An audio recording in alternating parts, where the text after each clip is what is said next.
মই দিজে দাইনা আকৌ এবাৰ আহিলো মই মোৰ অন্য এটি ভিডিঅ' আজিৰ ভিডিঅ'টো অকনমান স্পেচিয়েল হ'ব কাৰণ পোন প্ৰথমে মোৰ ফালৰ পৰা আপোনালোক সকলোকে ঈদ মুবাৰক বেয়া নাপাব ভিডিঅ'টো আপলোড কৰোতে অকনমান দেৰি হৈ গ'ল এডিট কৰিবলৈ মই সময় পোৱা নাছিল যিহেতু আমি বুৱাৰী মানুহ ঘৰৰ কামবোৰ আগত কৰিব লাগিব নহয় জানো কাম কাজ কৰি আজৰি হোৱাৰ পিছতহে আমি ভিডিঅ' বনাবলৈ বা এডিট কৰিবলৈ সময় পাওঁ ঈদৰ দিনাখন কোনে কেনেকে এনজয় কৰিলে কেনেকে পাৰ কৰিলে অকনমান কমেন্ট কৰি কবচোন মোক আৰু এয়া আমি গোটেইকেইটা মিলি ফটো উঠাত ব্যস্ত তাৰ মাজেৰে অকনমান সময় উলিয়াই ঘৰৰ ফেমিলিৰ লগতে দুটা এটা ফটো উঠিলো আৰু এইফালে ফটো উঠিব যাতে ভিডিঅ' হৈ থাকিল নহয়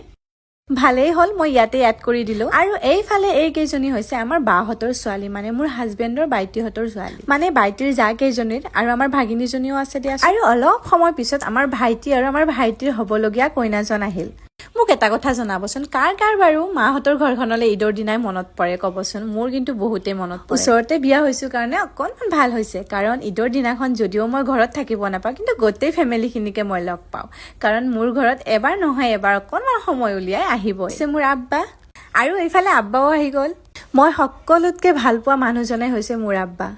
এনেকুৱা নহয় যে আম্মাক বেয়া পাওঁ আম্মাও মোৰ একে কিন্তু অকনমান বেলেগ আব্বাৰ মৰমটো এইফালে আমাৰ ৰিলছ বাইদেউ কেইজনী ৰিং লাইট লৈ ধুনীয়াকে ৰিলছ বনাত লাগি গৈছে ঈদৰ দিন বুলি পুৰা ফ্ৰী পাইছে আজি প্ৰথমবাৰৰ কাৰণে কিজানি ভিডিঅ'ত দেখিছে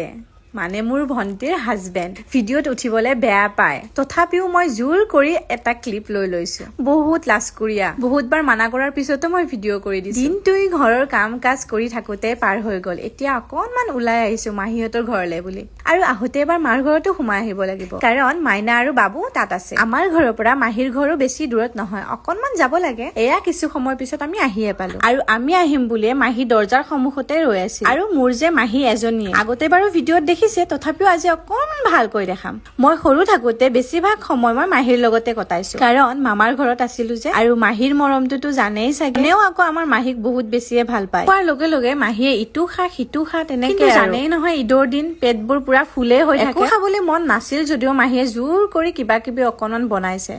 আৰু এইফালে মাহীয়ে নিজ হাতেৰে ঘৰতে বনাইছে কিবা নাম কয় সেইটো মই নাজানো জেং পিঠা কয় নেকি আৰু এই যে পাপৰটো আমাৰ ধনেও বহুত বেছিয়ে ভাল পায় মাহীয়ে বেলেগ কাম কৰি আছে বাবে পাপৰখিনি ময়ে ভাজি দিলো এই পাপৰটো বাৰু কোনে কোনে ঘৰত বনাইছে কমেন্ট কৰিবচোন আৰু আমি গোটেই কেইটাই লগ লাগি চাহ খোৱাত ব্যস্ত আৰু এইজন হৈছে আমাৰ মাহীৰ ল'ৰা জিত এফালে আকৌ মহাহত খেল চোৱাত ব্যস্ত অলপ আগতে কৈছিলো নহয় মাৰ ঘৰতো সোমাই যাম বুলি এনেতে মাৰ ফোনে আহিল কাৰণ মই যে আহিছো ঘৰত কোৱা হোৱা নাই মা আৰু আব্বা হেনো মাইনা বাবুক আমাৰ ঘৰলৈ থবলৈ গৈছে সেইকাৰণে আমি আৰু বেছি সময় নাথাকিলো আহিয়ে দেখিলো ইহঁত ভাত খোৱাত ব্যস্ত কাৰণ মই নাছিলো যদিও আম্মা ঘৰত আছিলে নহয় ঈদৰ দিন বুলি মই বাৰু ইমানখিনিয়ে দেখালো যদিহে ভিডিঅ'টো ভাল লাগিছে তেন্তে লাইক কমেন্ট কৰি দিব আজিলৈ ইমানে বাই